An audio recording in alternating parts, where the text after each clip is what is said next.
matutunghayan ang masakit ng pamilya Badjao kung saan ay lahat sila ay nabiktima ng suspect.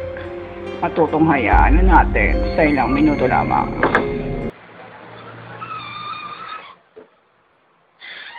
Ito ang kanilang nanay, 52 anyos.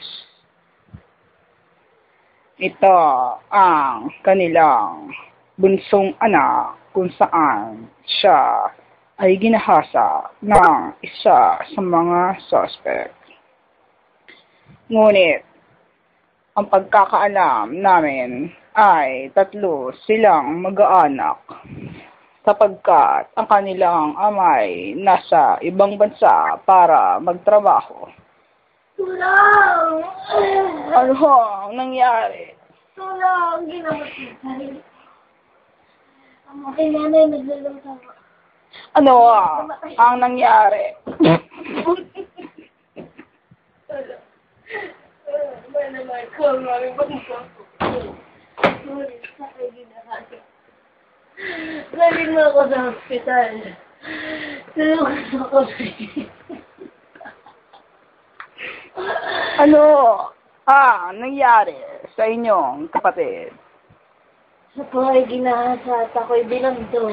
Namukhaan niyo po ba ang mga suspect? Hindi mo, sapagkat po ay drago. Ano ang nangyari sa inyong butihing ina? Siya ay nagluluto lamang? Oo. Nagluluto. Hawak ang kanyang sandok. Nasa isang pa din ng aking itay at tumama sa kanyang ulo ang sandok. Namatay siya. Yun lamang?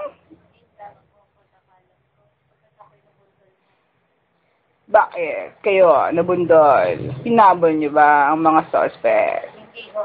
Nabala ko ng aso.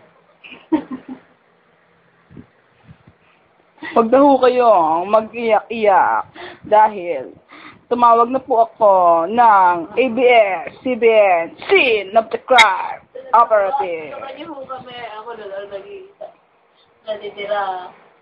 Hindi pa ba pwede kausapin ang iyong ina? Ina, nakakausap ka ba ba? Ina! Nabuhay ka! Namatay siya. Ulit. Aking kapatid, mabuhay ka! Aking kapatid, mabuhay ka! Mabuhay ka, kapatid! Kapatid? Nabuhay siya na. Bakit kayo lang ang nakaligtas sa inyong pamilya? Bakit ang pinanap?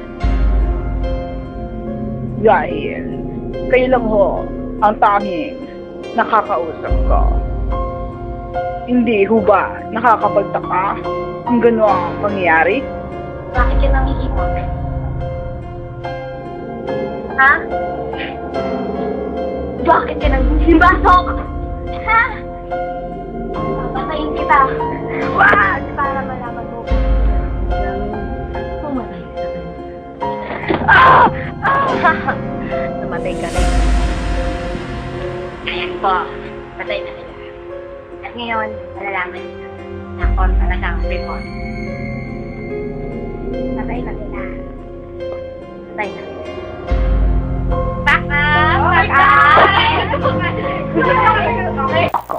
Ito ang aming mga blooper. Ito ang magkakapatid na dito matutunghayan ang pamilya na namasakit ng makailanman noong nakaraang linggo.